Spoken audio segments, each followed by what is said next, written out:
Hello and welcome to your first Prelab. The purposes of these is to get you to think about some things before class so we can come in and spend as much of the class as possible in the lab. So hopefully it'll actually save you time in the long run, all right?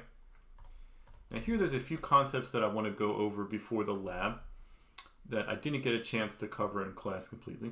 And the first one is something called header files, okay? Now we did this 10 heads flipping example in class today, right?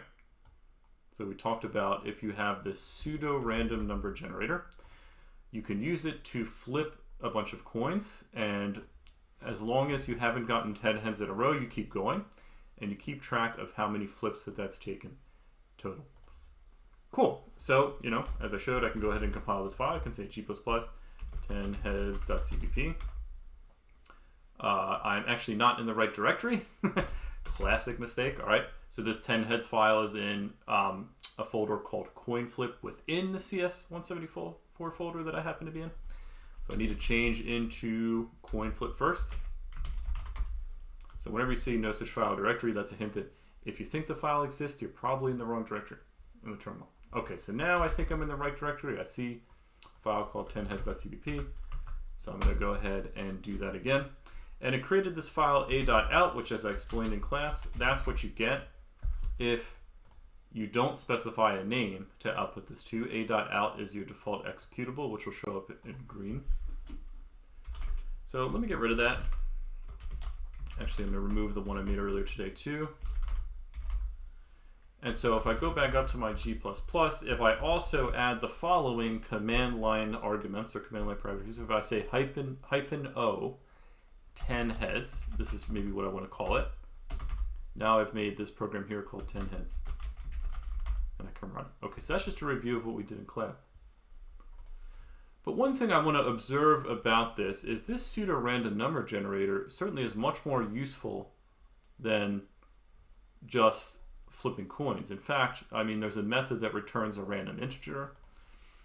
And even this coin flip itself is probably more general than doing 10 heads, okay?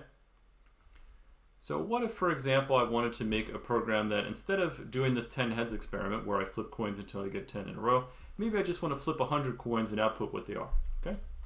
So maybe I'll copy this file, 10 heads.cpp, into flip 100 coins.cpp.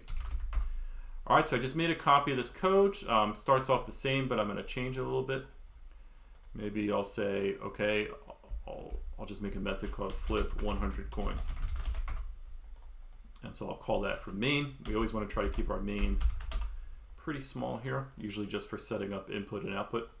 Here there's no input or output. I'm just going to, there is output once I go through the coins. Okay, so here the idea is, or maybe I can make this even more general purpose than 100. I can say how many coins I want to flip. I'll pass that along as a parameter, so maybe I'll pass along that 100. I'll call it num coins. So I'll say int I equals 0, I is less than num coins, I++. Actually, before I get too much further, let me quickly document this, right? So here's a neat little trick in Visual Studio Code. If you write /* and /* enter. Oh, it's not working here. Okay, never mind. I'll show that later. Okay, but you do want to document this stuff, so I'll just write it real quick. That num coins is the number of coins to flip. Okay, anyway, so I'm going to have a for loop because I know exactly how many times I need to go through this. And I'll just do the following. I'll set up this little random object. I'll say LCG rand. Let's see, how did I set it up over here? I guess I'll use the same code. And so I'll say if rand.coinFlip method. If that returns true, then this Boolean statement will be true.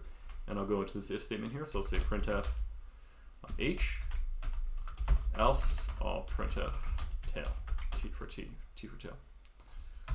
And I'll just write a line break at the end of that. All right, so let me go ahead and make this g++ out flip 100 coins, flip 100 coins.cpp.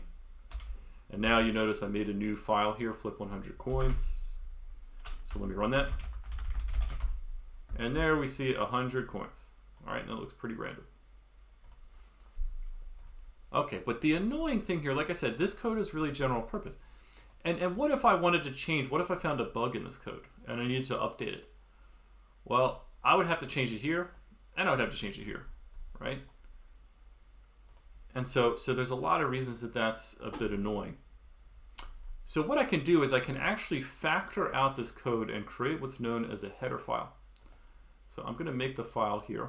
Well, I'll use the command line actually first. I'll say touch randutils.h. That's what I'll call it for random utilities. Because, yeah, maybe just all the general purpose random stuff that I have, I'll put in this file here. Okay? So this .h, this is a new file extension. So .cpp is how we name our C++ files. But there's also these companion files called .h files. All right?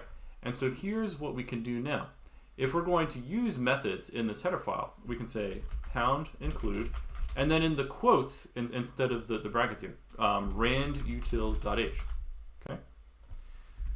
So now I am including this file. As long as it's in the same directory, I can do it just like that. I can say pound include, and then in the quotes, the name of the header file.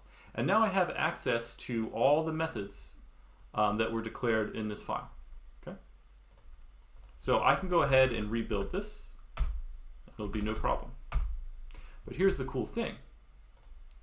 I can actually do the same thing over here. So I'm able to reuse the code in here by including it in multiple different files. So if I also include randutils.h in 10heads.cpp, well, then I can also do that just fine. All right? So there's our 10heads program. And now let's say, I don't know, maybe I wanted to change this a little bit. So right now it actually just calls the int method, and if it's an even number, it returns true. If it's an odd number, it returns false. I could change the behavior if I wanted to. And now that'll change in both of these files. So if I recompile 10 heads, I should get a slightly different answer. Yep, 723 there. If I recompile flip 100 coins, well, we noticed before it was heads, heads, heads, heads, tails, tails, tails. Let me go back up to flip coins here. Now it's tails, tails, tails, tails, heads, heads, so they're reversed. Okay. So I'm just showing you I only had to update the code in one place, and then it actually affected both of these files. And how much nicer does that look? Now I can really focus on what makes these files unique here. Okay, so this one's job really was the 10 heads experiment. This one was flip 100 coins. All right, and this is more general purpose, so I put it in its own header file. Now, one thing that you want to get into the habit of doing is creating these things called header guards. We didn't actually need it in this example, but it'll help in more complicated examples later. So kind of just take my word on it for now. What you want to do is type the following: if and def, and the convention is rand utils underscore h. Define rand utils underscore h. So, oops, I meant to write if and def. Okay. And then at the very bottom of the file, type ndif. What this does actually, if I include this header file multiple times in other files, it makes sure that it's only gets copied in once. Okay. At some point in the course, you're going to run into an error, multiple definitions of the same thing, and it's probably that reason. So anyway, just for now, just remember this is the kind of thing that we tend to put at the top of our header files, and that's how we end it. Okay, so I want to just ask a quick question on Canvas to make sure that you've been following along, and then we'll continue.